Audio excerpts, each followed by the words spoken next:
किसकी बात कर रहे हैं? एंगुलर एक्सेलरेशन की।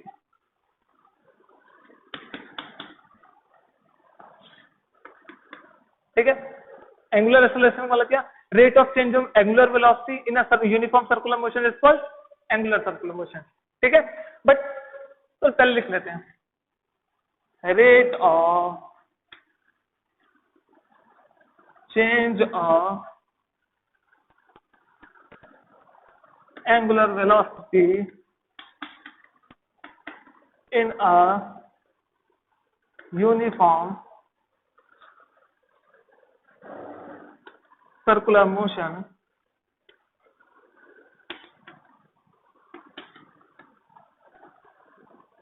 is called angular acceleration। ठीक है, अगर एंगुलर वेलोसिटी टाइम के साथ चेंज कर रही होगी तो उसी को क्या बोलेंगे? Angular acceleration. ठीक है, मीन्स क्या बोल सकते हैं? अगर मैं एवरेज की बात करूं, इसको देखिए अल्फा से डिनोट करते हैं। अगर इंस्टेंटेनियस लेंगे तो अल्फा से, एवरेज लेंगे तो अल्फा बार लगा देंगे। ठीक है, तो अगर मैं एवरेज एंगुलर एक्सेलरेशन की बात करूं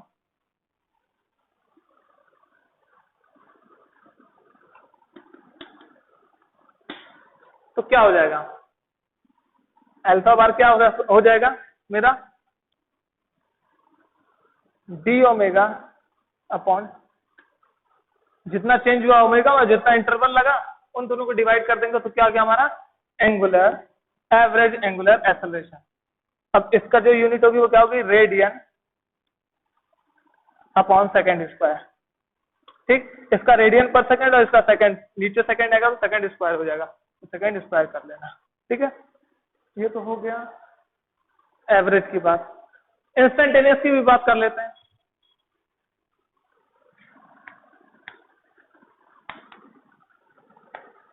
इंस्टेंटेनियस एक्सेलरेशन मीन्स जब भी इंस्टेंटेनियस की बात है लिमिट लगानी है, ये चीज आप याद रखिए। ठीक है, इंस्टेंटेनियस के लिए मैं अल्फा बार की जगह अल्फा यूज करता हूँ और साथ में लिमिट क्या लगा देता हूँ? डेल्टा टी टेंडिंग टूवर्ड्स 0, और यहाँ लिख दूंगा delta omega upon delta T. बाकी सब चीजें यहाँ बस लिमिट लग जाएगी। ठीक है, जब भी लिमिट 0 की तरफ टेंड होती है तो ये जो चेंज होता है वो क्या होता है? बहुत छोटे होने के कारण कहता है D omega by D T. ये डब्ल्यू मत समझ लेना, ओमेगा होता है थोड़ा ऐसे रहता है। ठीक है, तो ये है आपका इंस्टेंटेनियस एक्सेलरेशन। ठीक है, तो ये तो आपका एंगुलर एक्सेलरेशन और इंस्टेंटेनियस एंगुलर एक्सेलरेशन, ये लिख लेना। ठीक है, तो ये रहा आपका अगला टॉपिक क्या हमारा? Relation between linear acceleration and angular acceleration. चलो,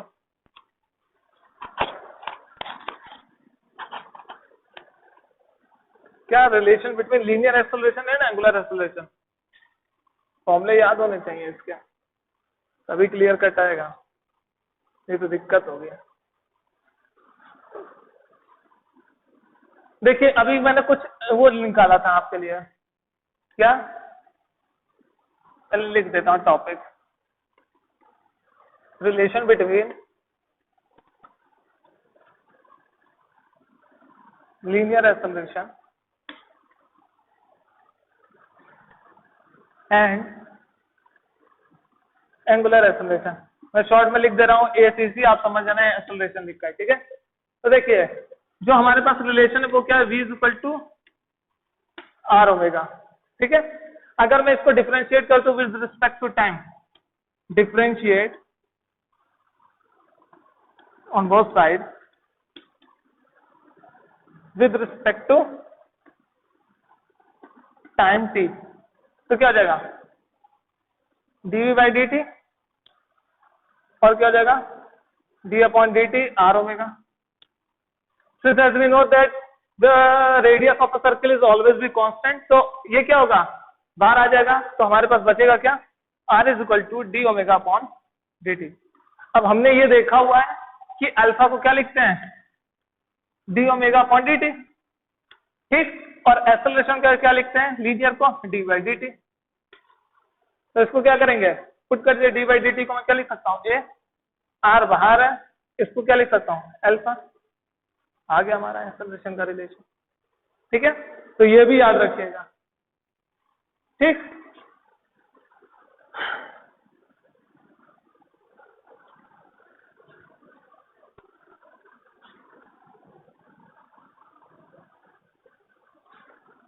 चलिए आगे देखते हैं। आगे क्या, सेंट्रीपिटल एक्सेलरेशन।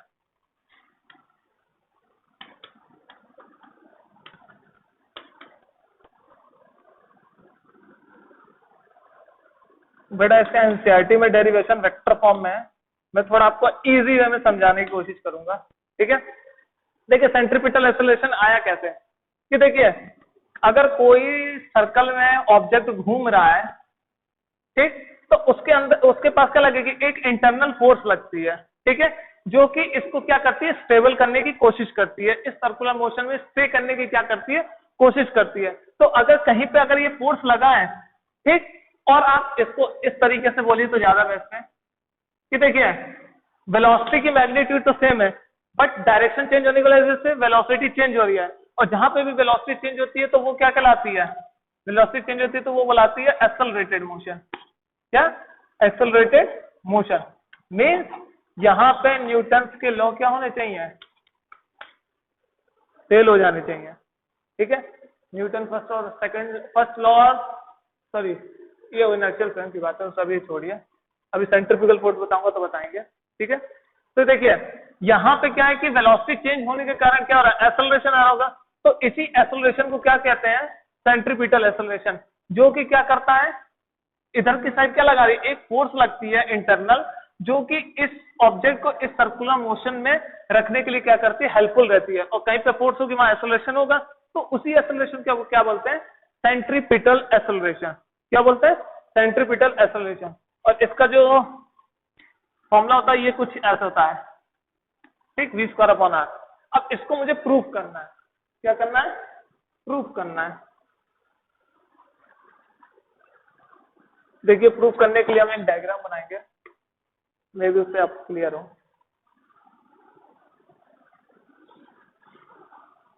ठीक, ये ओरिजिन है, यहाँ पे एक ऑब्जेक्ट था, अगर ऑब्जेक्ट घूम रहा है तो यहाँ पे उसकी वेलोसिटी क्या होनी चाहिए, सिर्फ हॉरिजॉन्टल एक्सिस पे होनी चाहिए थी, हाँ या ना। ठीक, क्योंकि यहाँ पे केवल इस पार्ट में है, ठीक है, क्योंकि एक्स एक्सिस के डायरेक्शन में ही क्या है, वेलोसिटी की भी डायरेक्शन है। ठीक, अगर ले सपोज करिए dt टाइम में, dt टाइम क्या है, very small means infinitesimally small, very small interval of time. ठीक, very small interval of time. अब very small interval of time मैंने लिया है, तो जो एंगुलर डिस्प्लेसमेंट होगा वो भी क्या होगा, बहुत ही स्मॉल होगा। ठीक है सर, मैंने सपोज किया कि इस पॉइंट पे वेलोसिटी क्या होगी, टेंजेंट ड्रॉ करेंगे, कर देते हैं टेंजेंट ड्रॉ, इसको टी बोल दिया, इसको एच बोल दिया, ठीक है, इसको ए बोल दिया और इसको बी बोल दिया। ठीक, तो यहाँ पे वेलोसिटी वी रही होगी, मैग्नीट्यूड तो सेम रहा है, ठीक है, बट अब देखिए अगर मैं इसका हॉरिजॉन्टल एक्सिस लूं तो क्या होना चाहिए, ये होना चाहिए हॉरिजॉन्टल एक्सिस, और इसका वर्टिकल एक्सिस क्या होना चाहिए। ठीक, अब देखिए कि किसी भी सर्कल से क्या, किसी भी सर्कल से अगर कोई टेंजेंट पे अगर कोई लाइन गिरती है तो वो क्या होती है, परपेंडिकुलर काटती है, हाँ या ना। अगर ये परपेंडिकुलर काटती है और ये अगर दोनों पैरेलल लाइन है, ये दोनों पैरेलल है, तो ये एंगल किसके बराबर होना चाहिए, अगर ये दोनों कहूं तो ये एंगल किसके बराबर होना चाहिए, इसके बराबर होना चाहिए, ये डी थीटा हो, बट ये जो एंगल है ये टेंजेंट वाला वो क्या है, थीटा, तो ये मेरे लिए क्या हो जाएगा, π/2 माइनस डी थीटा। और ये देखिए ये पूरा पाई है और मुझे ये एंगल चाहिए, तो पाई से पाई कैंसिल कराएंगे तो ये एंगल क्या बचेगा मेरे पास, डी थीटा। ठीक, याद रखिएगा सर्किल की अगर सर्किल का कोई लाइन अगर किसी टेंजेंट पे गिरती है तो परपेंडिकुलर काटती है, ये आपने 9th में सर्कल में पढ़ा हुआ हाई स्कूल में। ठीक है, और ये जो एंगल है ये मैं डार्क लाइन से कर दे रहा हूं, देखिए ये दोनों पैरेलल है, ये दोनों पैरेलल है, तो ये वाला एंगल किसके बराबर होना चाहिए, ये जो एंगल है इसके बराबर होना चाहिए, डी थीटा। और मैं परपेंडिकुलर किसको बोल रहा हूँ, ये पूरा एंगल बोल रहा हूँ। तो ये एंगल क्या होगा, ये 90 है, ये पूरा 90 है, और ये डी थीटा, तो ये क्या हो जाएगा π/2 माइनस डी थीटा। ये हॉरिजॉन्टल और ये वर्टिकल है, तो इन दोनों के बीच में क्या होगा एंगल π/2, और ये एंगल क्या है π/2 माइनस डी थीटा। तो देखिए बेटा, अगर मुझे ये एंगल चाहिए तो क्या करना होगा, पाई में से मैं π/-2, क्या पाई में से पाई माइनस डी थीटा अगर कैंसिल करूंगा तो कितना बचेगा एंगल, ये से ये कट जाएगा, माइनस माइनस अंदर जाएगा, तो क्या हो जाएगा डी थीटा। तो इसलिए ये एंगल क्या हुआ डी थीटा। अब देखिए ये हॉरिजॉन्टल एक्सिस और ये हॉरिजॉन्टल एक्सिस, तो इसका मतलब क्या हुआ, ये जो एंगल होगा वही एंगल क्या होना चाहिए, ये होना चाहिए डी थीटा। ठीक, तो ओवरऑल जो केस बना इतना करने के बाद अगर मैं इसको साफ शब्दों में लिखना बनाना चाहूं तो देखिए डी थीटा हमको मालूम पड़ गया ना क्यों आया, ये आप ज्योमेट्रिक से समझ सकते हैं। तो इसको मैं क्लियर कट दिखाना चाह रहा हूं, वो मुझे मैथमेटिक्स समझाने थी क्यों डी थीटा सेम हुआ। तो देखिए यहां से एच कोई पॉइंट, यहां से डी थीटा बनाओगे एंगल, ठीक है, इसको मैंने ए बोला, यहां से एक टेंजेंट खींची मैंने, ठीक है, इसको टी बोला, यहाँ वेलोसिटी वी है, ठीक है। जब भी वेलोसिटी है, वेलोसिटी वेक्टर क्वांटिटी है, तो इसका क्या करेंगे, एक कंपोनेंट एक्स एक्सिस पे लेंगे और एक क्या लेंगे वाई एक्सिस पे लेंगे। तो ये एंगल क्या बना डी थीटा बना, और ये एंगल डी थीटा बना, तो ये एंगल भी क्या बना डी थीटा बना। ठीक, अब देखिए ये डी थीटा बना तो एक्स एक्सिस के अलावा कौन सा कंपोनेंट आएगा, वी कॉस डी थीटा, जितना एंगल बना उसी को यूज कर लेते हैं। और वाई एक्सिस पे क्या आएगा, वी साइन थीटा की जगह ये एंगल क्या है डी थीटा, तो थीटा की जगह क्या यूज करेंगे डी थीटा। ठीक, अब देखिए ए से जब बी में गए तो यहां पे देखिए वर्टिकल तो वेलोसिटी है ही नहीं, सिर्फ हॉरिजॉन्टल वेलोसिटी है। ठीक है, तो ए से बी में जाने पे हॉरिजॉन्टल वेलोसिटी कितनी चेंज हुई इसकी बात करते हैं, ये फाइनली माइनस इनिशियल है। ठीक है, तो ये मैं लिखना चाह रहा हूं चेंज इन हॉरिजॉन्टल वेलोसिटी। अभी मैं किसकी बात कर रहा हूं, हॉरिजॉन्टल वेलोसिटी की बात कर रहा हूं। तो change in horizontal velocity means x axis की। तो देखिए यहां पे जो वेलोसिटी थी वो भी क्या होगी v ही रहेगी, मैग्नीट्यूड तो v रहने वाला, वेलोसिटी का मैग्नीट्यूड v रहेगा, बट उसकी डायरेक्शन क्या होगी चेंज होगी। तो इनिशियल देखिए यहाँ क्या है v है, और यहाँ पे हॉरिजॉन्टल वेलोसिटी कंपोनेंट क्या है v cos d थीटा। तो माइनस माइनस इनिशियल करूं तो कोई दिक्कत, फाइनल ये इनिशियल ये है। तो इन दोनों पॉइंट के बीच में जो हॉरिजॉन्टल एक्सिस के कंपोनेंट की वेलोसिटी चेंज हुई वो हमें मालूम पड़ जाएगी। ठीक है, सिमिलरली वाई एक्सिस, ए पॉइंट पे वाई एक्सिस की जो वेलोसिटी थी और इस पॉइंट पे बी पॉइंट पे जो वाई एक्सिस की वेलोसिटी थी उसका चेंज भी हमें मालूम पड़ जाएगा। ठीक है, और उसको हम वेक्टर सम कर देंगे तो क्या हो जाएगा, हमारा काम हो जाएगा। तो अभी मैं क्या कर रहा हूँ, हॉरिजॉन्टल वेलोसिटी ले रहा हूँ। तो यहाँ पे क्या है फाइनल इनिशियल वी और फाइनल क्या है we cos D theta.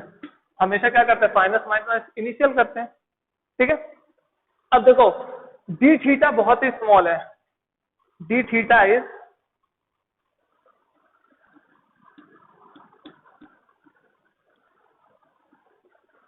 Very very small.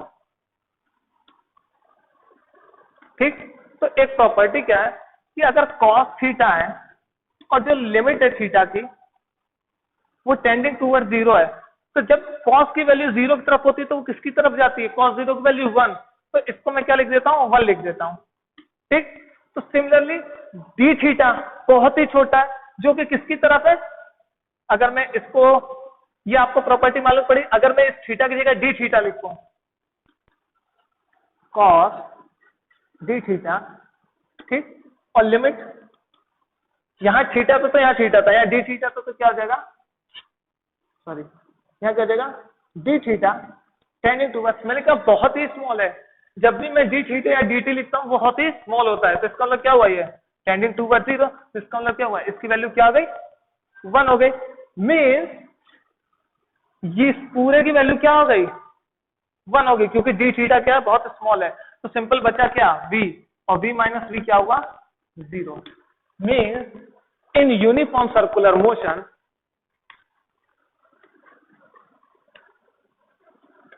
In uniform circular motion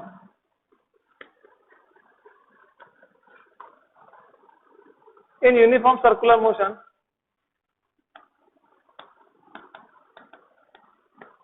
horizontal velocity remains same means जो चेंज था हॉरिजॉन्टल वेलोसिटी का इस वेलोसिटी एक्स एक्सिस पे और यहाँ पे इस एक्सिस पे वो क्या है zero means change in velocity क्या है चेंज इन वेलोसिटी जीरो इसका मतलब क्या हुआ वेलोसिटी सेम है तभी तो चेंज नहीं हुई ठीक अब बात करते हैं किसकी चेंज इन वर्टिकल वेलोसिटी की किसकी बात करते हैं चेंज इन वर्टिकल वेलोसिटी ठीक है तो देखिए चेंज इन वर्टिकल वेलोसिटी की बात करते हैं तो देखिए यहां पे वर्टिकल वेलोसिटी क्या है जीरो यहां पे तो केवल वेलोसिटी इस डायरेक्शन में है ना अगर यहां पे होती तब मैं कंपोनेंट ब्रेक कर सकता था मगर एक ही डायरेक्शन में अगर वेलोसिटी रहे या तो एक्स एक्सिस या वाई एक्सिस में अगर कोई वेक्टर रहता तो उसको हम रिजॉल्व नहीं कर सकते वो उसी डायरेक्शन में रहेगा देखिए यहाँ पे अगर मैं टेंजेंट खींचूं तो क्या रहेगा इसी डायरेक्शन में रहेगा ठीक है तो देखिए एक्स एक्सिस पे तो कम पार्ट है v का मगर वाई एक्सिस पे नहीं है क्योंकि ये रिजॉल्व नहीं हो सकती क्योंकि ये एक्स ही डायरेक्शन में है वाई कंपोनेंट तो है ही नहीं इसका तो मैं क्या बोल सकता हूँ इसको फाइनल इनिशियल जीरो और इनिशियल यहाँ पे क्या है यहाँ पे जब मैंने ब्रेक किया तो हमारे पास कौन सा कंपोनेंट आया हॉरिजॉन्टल का v sin थीटा लिखिए v sin theta v sin d theta याद रखिएगा तो मैं इसको सिंपली यही लिख सकता हूँ v sin d theta zero को माइनस करने पे क्या अब यहाँ पे एक लिमिट की और प्रॉपर्टी क्या है कि हमें मालूम है कि d थीटा क्या है बहुत बहुत बहुत क्या है स्मॉल है वन से बहुत ही बहुत स्मॉल है बहुत छोटा है ठीक इसका मतलब क्या हुआ ये जीरो की तरफ टेंड कर रहा होगा तो अगर लिमिट में थीटा जीरो होता है और साइन थीटा साथ में रहता है तो सिंपली हम उसको थीटा ही लिख देते हैं क्योंकि थीटा जीरो की तरफ टेंड करता है तो वो क्या करता है जीरो बनने की कोशिश करेगा ठीक है तो जीरो की तरफ टेंड किया है ना क्या क्या जीरो की तरफ टेंड किया अभी जीरो पहुंचा नहीं है तो इसलिए मैं इसको क्या लिखता हूँ जो थीटा है वही थीटा यहाँ लिख देंगे अगर यहाँ पे छोटा चेंज है तो यहाँ पे क्या हो जाएगा छोटा चेंज आ जाएगा ठीक है इसका मतलब हमारे केस में एंगल तो देखिए तो यहाँ पे जो लिमिट की प्रॉपर्टी होती है वो क्या होती है कि अगर लिमिट है ठीक साइन थीटा की और ये जो थीटा है जीरो की तरफ टेंड कर रहा हो तो हम सिंपली इस थीटा को लिखते हैं ये लिमिट में फॉर्मूला है ठीक है ये फॉर्मूला 11th में पढ़ाया जाता है जब लिमिट आपको पढ़ाई जाती है ठीक है तो इस फॉर्मूले को यूज करना है देखिए जो डी थीटा वो बहुत छोटा है मीन्स अगर बहुत छोटा बन सकते इसका मतलब वो जीरो की तरफ जा रहा होगा मैंने डी थीटा को नेगेटिव नहीं बोला है डी थीटा बहुत छोटा है तो मीन्स ये क्या होगा जीरो की तरफ टेंड करोगा डी थीटा जीरो तो मैं अगर इन थीटा की जगह अगर मैं इसको रिप्लेस कर दूं डी थीटा को तो क्या हो जाएगा साइन डी थीटा तो देखिए अब एंगल यहाँ पे डी थीटा है और यहाँ पे क्या है डी थीटा जब यहाँ दोनों थीटा था तो यहाँ थीटा लिख दिया था अब यहाँ डी थीटा तो यहाँ इक्वल टू क्या लिख देंगे डी थीटा ठीक है तो यहाँ पे जो साइन डी थीटा था अब मैं उसको क्या लिख सकता हूँ डी थीटा लिख सकता हूँ देखिए वी तो है ही है बट अब साइन थीटा को क्या लिख सकता हूँ डी थीटा क्यों क्योंकि डी थीटा क्या है बहुत ही छोटा है तो इसको मैं क्या लिख सकता हूँ अब सिंपली डी थीटा तो यहाँ मैंने क्या लिख दिया डी थीटा ठीक है तो चेंज इन वर्टिकल वेलोसिटी क्या है वी डी थीटा और चेंज इन हॉरिजॉन्टल वेलोसिटी आती है जीरो तो उसका तो कोई इफेक्ट पड़ा नहीं तो जो ओवरऑल वेलोसिटी का चेंज हुआ वो किसकी वजह से हुआ केवल वर्टिकल वेलोसिटी की वजह से केवल इस वेलोसिटी की वजह से चेंज हुआ ठीक है तो जो चेंज हुआ वेलोसिटी में उसको हम किससे लिखते हैं डेल्टा वी से बट यहाँ पे मैंने क्या लिया है बहुत ही छोटा एंगुलर मोमेंटम लिया एंगुलर डिस्प्लेसमेंट लिया है और बहुत ही छोटा इंटरवल ऑफ टाइम लिया है तो इसका मतलब जो वेलोसिटी भी होगी वो क्या नहीं चाहिए बहुत छोटी होनी चाहिए अच्छा बहुत ही छोटे की बात करते हैं ये चेंज देता है डेल्टा भी चेंज देता है और जब बहुत ही छोटा चेंज की बात करते हैं तो ये किसमें कन्वर्ट हो जाता है डीवी में किसमें कन्वर्ट हो जाता है डीवी में तो अब मैं क्या कह सकता हूँ change in velocity means horizontal और वर्टिकल दोनों को मिला के हॉरिजॉन्टल जीरो है तो सिंपली वर्टिकल का इफेक्ट रहेगा इसमें तो जो चेंज इन वेलोसिटी है इस पूरे मोशन में चेंज इन वेलोसिटी जो होगी इसको मैं किससे रिप्रेजेंट कर रहा हूँ डीवी से वो किसके बराबर है सिंपली वी डी थीटा के ठीक है तो मैंने क्या लिखा यहाँ पर वी डी थीटा लिखा। मुझे चाहिए एक्सेलरेशन, एक्सेलरेशन के क्या है differentiate with respect to time कर दो, क्योंकि डी भी है टाइम के साथ रिस्पेक्ट वो कर दूंगा डिफरेंशिएट, तो एक्सेलरेशन मिल जाएगा। और डी थीटा के नीचे अगर मैं टाइम से डिफरेंशिएट कर दूंगा तो ये ओमेगा बन जाएगा। ठीक है, तो क्या लिखूंगा differentiate on both side with respect to T, means time के साथ डिफरेंशिएट कर रहे हैं, सिंपली मैं टी लिख दे रहा हूं, टाइम लिख के देना। ठीक है, इसको क्या लिख सकते हैं डीवी अपॉन डी टी, इसको क्या लिख सकते हैं वी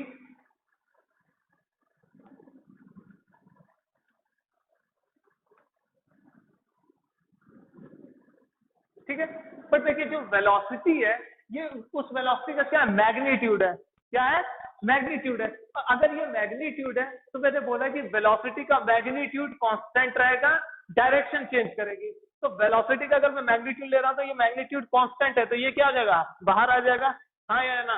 इसका मतलब मैं क्या लिख सकता हूँ V D theta upon D T, तो ये क्या हो जाएगा D V upon D T, इसको मैं ए बोल दूंगा। ठीक है, और D theta upon D T क्या हो जाएगा ओमेगा। ठीक है, तो ये रही हमारी सेंट्रीपिटल एक्सेलरेशन।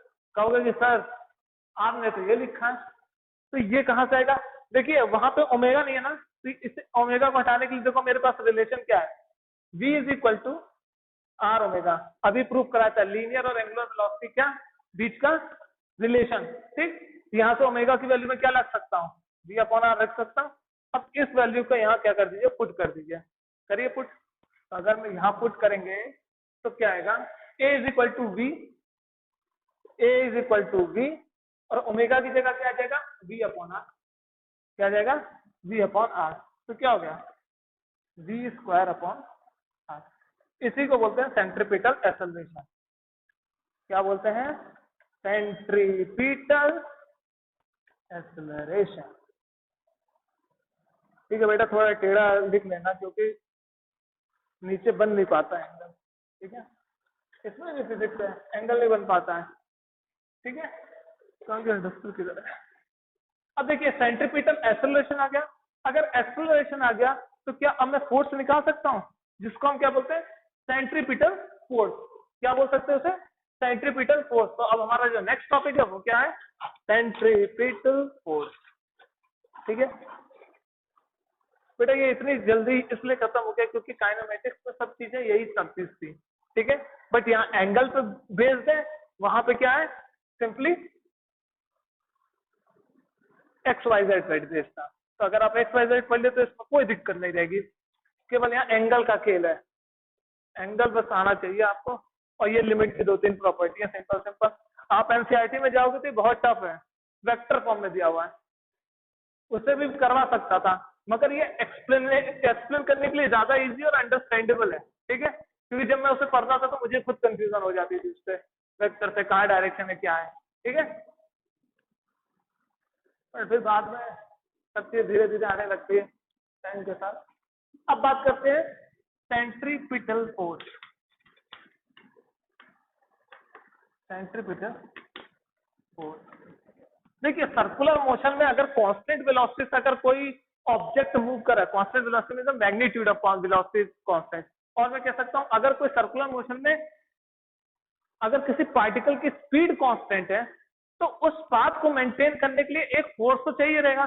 क्यों, क्योंकि जब भी हम ऑब्जेक्ट को मूव कराते हैं वो तो स्ट्रेट लाइन में जाने की कोशिश करेगा। ठीक है, वो तो अपनी टेंडेंसी उसकी जो इनर्शिया है वो क्या कहेगी कि भैया मैं स्ट्रेट लाइन में जाने की कोशिश करूंगी, मगर वो फोर्स क्या कहेगा नहीं तुम क्या करो कि अगर तुम सर्कल में घूम रही हो तो तुम सर्कल में ही घूमो। ठीक है, क्यों कि तुम रिगेन करो अपनी पुरानी जो एबिलिटी है जो स्टेट है। और पुराना स्टेट क्या है सर्कुलर मोशन घूम रहा है तो हर पॉइंट पे क्या होगा, अगर हर पॉइंट पे क्या होगा वेलोसिटी ये क्या करने की कोशिश करेगा स्ट्रेट लाइन मोशन की कोशिश करेगा, मगर उसको उसकी जो इनर्शिया होती है क्या होती है उसकी इनर्शिया जो होती है वो क्या करने की कोशिश करेगी इसको सर्कुलर मोशन में मूव कराने की कोशिश करेगी। तो जो इनर्शिया होती है वही हमारा क्या कहेंगे उसको जो फोर्स लगाया गया जिसकी वजह से ये सर्कुलर मोशन में है, तो इसका मतलब क्या हुआ इस सर्कुलर मोशन में रहने के लिए एक फोर्स रिक्वायर्ड होगी। ठीक है, जो किस डायरेक्शन होगी, towards the centre of this circle, ठीक है। और इसी फोर्स को क्या बोलते हैं, सेंट्रीपिटल फोर्स। क्या बोलते हैं, सेंट्रीपिटल फोर्स। तो इसकी जो डेफिनेशन वो क्या है, the force required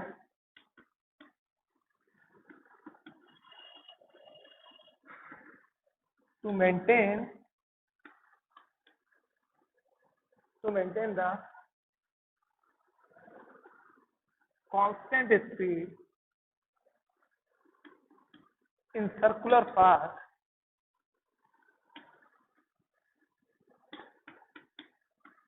is called centripetal force.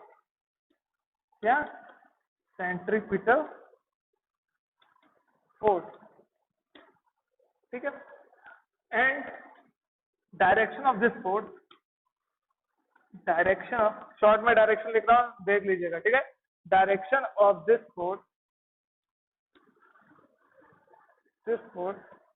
is towards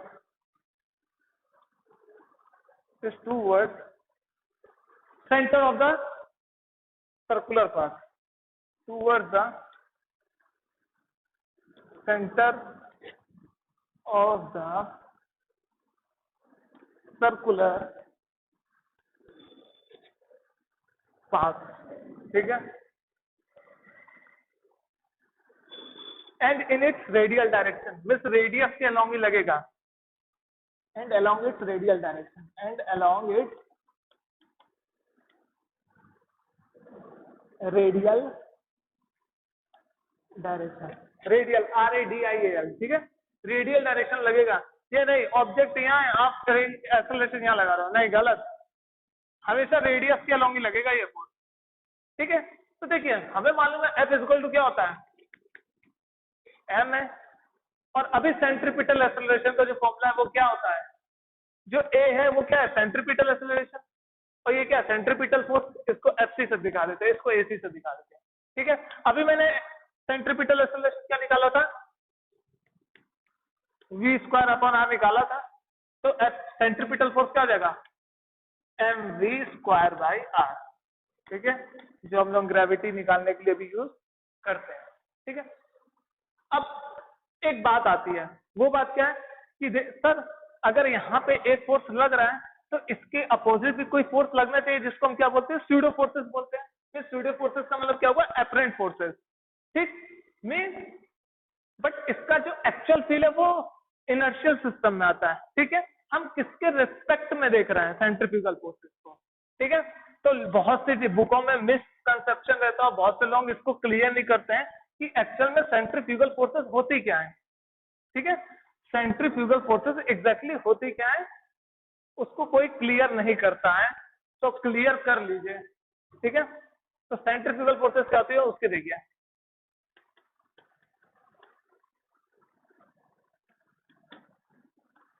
इसको मैं क्या बोलता हूँ, स्यूडो फोर्सेस भी बोलता हूँ।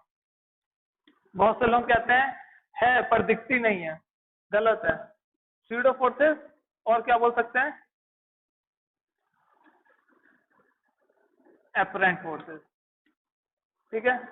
इसकी डेफिनेशन मैं आपको एक्सप्लेन कर सकता हूँ, इसकी definition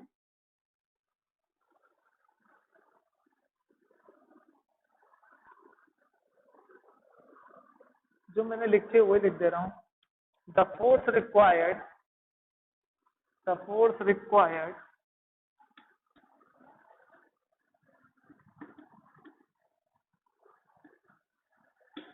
to regain the, sorry बेटा मुझे थोड़ा इसकी लैंग्वेज में मुझे दिक्कत है, ठीक है, मैं भूल जाता हूँ language. The force required, the force arises, ऐसे लिखिए, द फोर्स अराइजेस। गलत पढ़ाने से अच्छा है कि थोड़ा अगर क्लियर ना हो तो आप लिख लो। The force arises when a body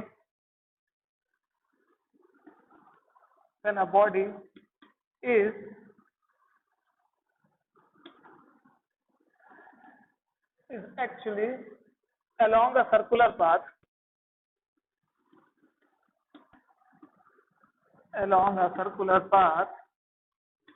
ठीक है, along a circular path by virtue of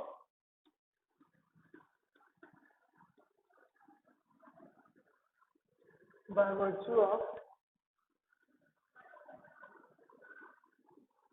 tendency of body to regain its natural straight line path. Natural straight line path. ठीक है, अब देखिए इसको मैं एक्सप्लेन कर देता हूं एक्चुअल में क्या होता है सेंट्रीफ्यूगल फोर्स। देखिए सेंट्रीफ्यूगल फोर्स में क्या करते हैं कि अगर मैं किसी ऑब्जेक्ट पे फोर्स लगा रहा हूं तो वो एक्चुअल में कैसा मूव करना चाहिए, स्ट्रेट लाइन में मूव करना चाहिए। किसी भी अगर उस पर फोर्स लगा रहा हूं जिसकी कांस्टेंट डायरेक्शन तो क्या होना चाहिए, सीधे स्ट्रेट लाइन में मूव करना चाहिए। ठीक है, प्लेन में है तो 2 डायमेंशनल मोशन करेगा। ठीक, तो किसी ना किसी लाइन पे मोशन करेगा, ये हमें मालूम है। ये जो सेंट्रीपिटल फोर्स है ये इसका सर्कुलर मोशन मेंटेन करने की कोशिश करेगा। बट अगर मैं यहां से इस रस्सी को अगर टूट जाए ये, तो ये क्या करेगा, ये ऑब्जेक्ट किधर की साइड मूव करेगा, सर्कुलर मूव करेगा, नहीं करेगा। अगर मैं कोई धागा लूं उसको क्या करूं, घुमाऊं, तो क्या होगा, वो तो ऐसे सर्कल में घूमेगा। बट अगर वो जो थ्रेड है उसकी टेंशन अगर ज्यादा हो गई और उसकी लिमिट से ज्यादा हो गई टेंशन, तो क्या करेगा, धागा टूट जाएगा। धागा टूट जाएगा तो क्या, तो भी ऑब्जेक्ट मूव करता रहेगा। ऑब्जेक्ट क्या करेगा, अगर यहाँ पे टूटा है तो जो वेलोसिटी इसकी थी उसी वेलोसिटी में क्या करेगा, सीधे निकल जाएगा। मीन्स जो ये वेलोसिटी कहां से आई, हमें तो सेंट्रल फोर्स अंदर मिली थी, तो ये वेलोसिटी कहां से मिली हमें। ठीक, जैसे आप बस में खड़े रहते हैं, जब बस क्या होती है, मुड़ती है, तो आप क्या करते हैं, बाहर की साइड जाते हैं। ठीक है, बल्कि अगर बस जैसे ये रास्ता है, ठीक है, यहाँ से बस आई तो बस जब मुड़ती है तो क्या करती है, एक कर्व बनाती है। और ये कर्व क्या होता है, किसी सर्कल का ही कर्व होना चाहिए, उसका एक छोटा सा पार्ट होती है बस। तो जब ये इसमें मूव की इस कर्व में, तो एक्चुअल में हम लोग जो बस के अंदर खड़े, तो हमें तो सेंट्रल फोर्स रेडियस की तरफ लगना चाहिए, बट हमारा फोर्स कहाँ लगता है, बाहर की तरफ लगता है। बट ऐसा क्यों। ठीक, तो ये जो बाहर की तरफ फोर्स लगा जब हम अंदर थे, क्या थे, जब हम इस बस के अंदर बैठे हुए थे, तो जो फोर्स लगा उसी को क्या बोलते हैं, सेंट्रीफ्यूगल फोर्स। मीन्स कि जो पाथ था उसको रीगेन करने के लिए, इस सर्कुलर वेलोसिटी को रीगेन करने के लिए एक सेंट्रीपिटल फोर्स बाहर की तरफ क्या करता है, लगता है, जिसकी वजह से क्या होता है, ये सेंट्रीपिटल और सेंट्रीफ्यूगल फोर्स क्या होने चाहिए, दोनों इक्वल हो जाने चाहिए। क्या हो जानी चाहिए, इक्वल हो जानी चाहिए। मीन्स अगर सेंट्रीपिटल एक्शन है तो सेंट्रीफ्यूगल उसका क्या होगा, रिएक्शन होगा, न्यूटन थर्ड लॉ। अगर सेंट्रीफ्यूगल एक्शन है तो सेंट्रीपिटल उसका क्या होगा, रिएक्शन होगा। हम किसी भी फोर्स को एक्शन और किसी भी फोर्स को रिएक्शन नहीं बोल सकते, ये बात दिमाग में याद रखिएगा। ठीक है, तो सेंट्रीफ्यूगल फोर्स क्या करता है कि उसकी जो स्ट्रेट लाइन होती है, उसको इस सर्कुलर मोशन में लाने के लिए क्या करता है, रीगेन करता है। तो देखिए क्या लिखा है, the force arises when a body is actually along a circular path by virtue of tendency of body to regain its natural line path। Means कि अगर मैं किसी बॉडी को मूव करा तो वो किस में मूव करना चाहेगा, स्ट्रेट लाइन में। बट उसको हम जबरदस्ती क्या करा रहे हैं, सेंट्रीपिटल फोर्स के कारण इसमें मूव करा रहे हैं। तो क्या करेगा, अगर मैं स्ट्रेट लाइन में जाना चाह रहा हूं मगर मुझे जबरदस्ती घुमाया जा रहा है, तो मेरे अंदर से एक फोर्स निकलनी चाहिए ना, जो कि इस सर्कुलर मोशन को क्या करे, अपोज करने की कोशिश करे। वही अपोजिशन क्या कहलाता है, सेंट्रीफ्यूगल फोर्स। ठीक, अब एक चीज यहां ध्यान देने वाली बात है, वो क्या कि देखिए मैं बस के अंदर था, कहा था, बस के अंदर था, तब मुझे इस बाहर की साइड क्या लगी, एक सेंट्रीफ्यूगल फोर्स फील हुई। क्या हुई, फील हुई। इसका मतलब वेलोसिटी, इस बस की डायरेक्शन चेंज हो रही है, मींस इसकी वेलोसिटी चेंज हो रही है। अगर किसी की वेलोसिटी चेंज होती है तो वो क्या होता है, एक्सेलरेटेड मोशन होता है। क्या होता है, एक्सेलरेटेड मोशन होता है। और जब भी एक्सेलरेटेड मोशन होता है वहां पे न्यूटन्स लॉ फॉलो नहीं किए जाते हैं। मींस अगर मैं इसको ग्राउंड के रिस्पेक्ट में देख रहा हूं तो सिंपल मुझे सेंट्रीफ्यूगल फोर्स कभी जिंदगी में दिखाई नहीं देगा। क्यों, क्योंकि अगर मैं ग्राउंड पे, तो ग्राउंड के रिस्पेक्ट में ये ऑब्जेक्ट क्या है, स्पीड से क्या कर रहा है, सिंपली घूम रहा है। मीन्स इसके लिए बस केवल एक सिंगल फोर्स रहेगी with respect to ground. But अगर मैं इस बॉडी के ऊपर बैठ जाऊं, ठीक, जैसे ये बस थी, बस के अंदर तो कोई बंदा मूव नहीं कर रहा था ना, तो अगर मैं इस बस में बैठ जाऊं तो अब ये बस क्या है, नॉन एक्सेलरेटेड है, मीन्स रोटेटिंग है। रोटेट कर रही है। और रोटेशनल मोशन क्या होता है? रोटेशनल मोशन में न्यूटन लॉ नहीं लगते हैं। तो न्यूटन, जब न्यूटोनियन मैकेनिक्स लग ही नहीं रही है यहाँ पर, तो इसका मतलब क्या हुआ? यहाँ पे अगर मैं बैठा हूं तो मुझे ये फोर्स कैसे प्रोवाइड हुई? इसका मतलब क्या हुआ कि सेंट्रीफ्यूगल फोर्स क्या है? It's just nothing but a mathematical concept. ये एक मैथमेटिकल जुगाड़ है बस। क्या है? मैथमेटिकल कॉन्सेप्ट है ये बस। और we can say that it is just an mathematical trick to find the force, to find the centrifugal force or the acceleration of the body which is moving in a circular path। ठीक है, तो ये एक mathematical concept है। अगर आपको centrifugal force देखना हो तो आपको उस ऑब्जेक्ट के ऊपर बैठना पड़ेगा जो कि रोटेट कर रहा था। मीन्स अब आपकी मोशन भी क्या होगी? एक्सेलरेटेड मोशन कहलाई जाएगी। ठीक है, ऑब्जेक्ट भी एक्सेलरेटेड मोशन है, ये भी एक्सेलरेटेड मोशन। ऐसे समझिए कि एक सर्कुलर झूला है, ठीक है, उसमें एक चेम्बर है, उसके अंदर आपको बैठा दिया गया है। ठीक, और यहां से क्या किया गया है? एक बंदे, ये एक रॉड लगा दी गई है और इसको मैं क्या कर रहा हूं? घुमा रहा हूं। तो आप तो इस चैम्बर के अंदर हो, ठीक है, और चैम्बर में आप बाहर की चीजों को नहीं देख पा रहे हैं, तो आपको क्या लगेगा? आप तो स्टेशनरी हो, आप तो स्टेशनरी हो। ठीक है, तो आप स्टेशनरी यहाँ पे कैसे हो? यहाँ जैसे जैसे ये मूव कर रहा है, जैसे अर्थ है, हम अर्थ मूव कर रही है, बट हम क्या है? स्टेशनरी दिख रहे हैं।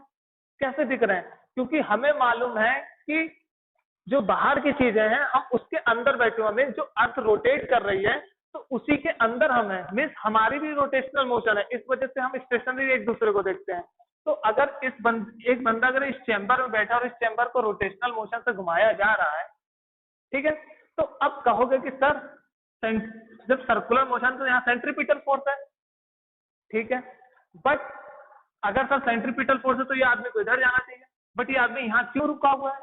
इसका मतलब कि यहाँ पे न्यूटन लॉ को क्या कर दिया गया, हो रहा है, फेल होता जा रहा है, क्योंकि एक ही फोर्स हम मान रहे हैं, बट आदमी को क्या है? फील क्या कर रहा है? वो रेस्ट पे। अगर वो रेस्ट पे फील कर रहा है, इसका मतलब कोई एक मैथमेटिक्स जुगाड़ लगानी पड़ेगी जो कि इसके क्या होगी? इक्वल होगी। क्या होगी? जो कि इसके क्या होगी? इक्वल होगी, जिसकी वजह से जो अंदर चैम्बर में लड़का बैठा हुआ है या बच्चा बैठा हुआ है वो अपने आप को स्टेशनरी फील कर रहा है। ठीक है, बट अगर मैं इसको बाहर से देखता हूं, ठीक, अभी मैं क्या देख रहा हूं? देखिए मेरी रेफरेंस देखिए, अभी मैं ग्राउंड से नहीं देख रहा, अभी मैं झूले के अंदर बैठ के देख रहा हूं।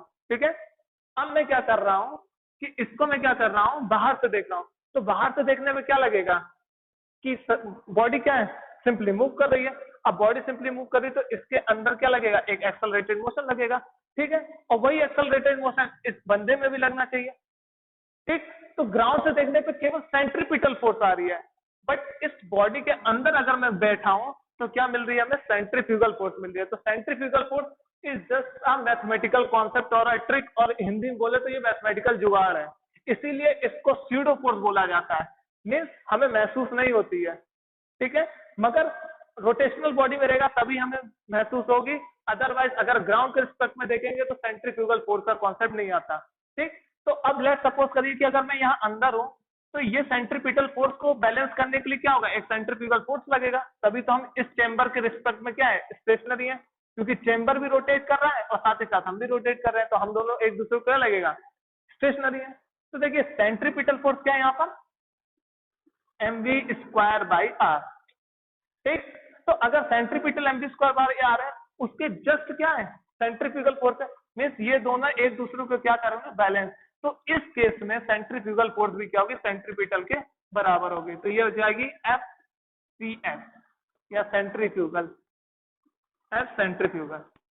ठीक है, तो कभी कभार देखिए तो कॉन्सेप्ट क्या है कि अगर हमें किसी कोई सर्कुलर मोशन है उसको हम ग्राउंड के रिस्पेक्ट में सॉल्व करना चाहेंगे तो भी हमारा आंसर आएगा।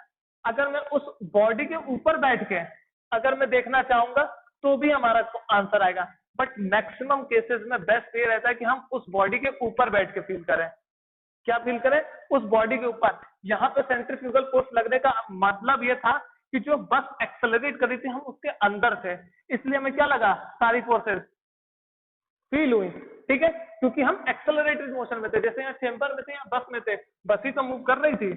और बस के साथ साथ हम भी मूव कर रहे थे, ठीक है। तो हम बस के अंदर थे ना, यहाँ चेम्बर के अंदर है, तो इसका मतलब यहाँ पे अगर मैं बॉडी के ऊपर या बॉडी के अंदर बैठा हुआ हूँ सर्कुलर मोशन की, तो हमें सेंट्रीफ्यूगल फोर्स का कॉन्सेप्ट लेना पड़ेगा। अदरवाइज अगर ग्राउंड के रिस्पेक्ट में करेंगे तो सिंपली सेंट्रीपिटल फोर्स से हम सॉल्व कर सकते हैं। मैंने बोला मैक्सिमम में हम क्या करेंगे, इस ऑब्जेक्ट के अंदर बैठ के ही हम क्वेश्चनों को सॉल्व करेंगे। मैक्सिमम 80 to 90% यही करना है कि हम इस ऑब्जेक्ट में बैठ के फील करेंगे कि एक्चुअल में हो क्या रहा है। क्यों? क्योंकि देखिए अगर मैं यहां से करता हूं तो ये नॉन एक्सेलरेटेड मोशन है, या न्यूटन लॉ फॉलो नहीं हो सकते हैं, यहाँ फोर्स को बैलेंस करना पड़ेगा, ठीक।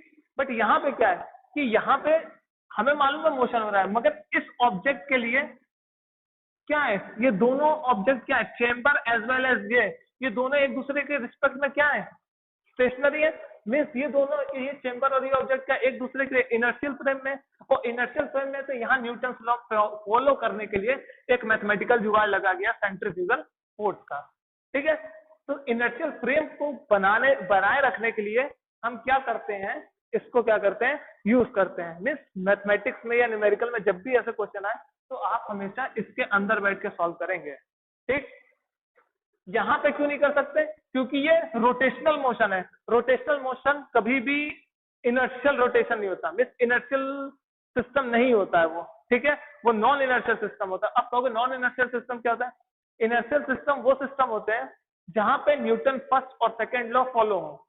अगर जिन इनर्शियल फ्रेम सिस्टम पे न्यूटन फर्स्ट और सेकंड लॉ फॉलो नहीं होते उनको नॉन इनर्शियल बोला जाता है, और यहाँ पे नॉन इनर्शियल है क्योंकि डायरेक्शन चेंज कर रहा है, एक्सेलरेटेड मोशन है, और एक्सेलरेटेड मोशन न्यूटोनियन मैकेनिक्स नहीं बताता है, ठीक है। कभी आपने ये पढ़ा है dA/dt को क्या लिखते हैं? हमने तो नहीं पढ़ा। हमने तो यहाँ तक पढ़ा है कि dV/dt को लिखते हैं, जो लिखते हैं जिसको एक्सेलरेशन बोलते हैं। इसको नहीं कभी पढ़े, ठीक। इसको कभी नहीं पढ़ा, dA/dt को नहीं पढ़ा हमने कभी, ठीक है। हमने तो नहीं पढ़ा अभी तक, आप शायद में भी पढ़ लें, ठीक। तो एक कॉन्सेप्ट याद रहेगा, centrifugal force is just an pseudo force and apparent force and it is come for to easy the mathematics of this problem, ठीक। मैथमेटिक्स इजी करने के लिए हमने क्या किया, स्यूडो फोर्स के कॉन्सेप्ट को लाया है। तो ये सिंपल जुगाड़ है।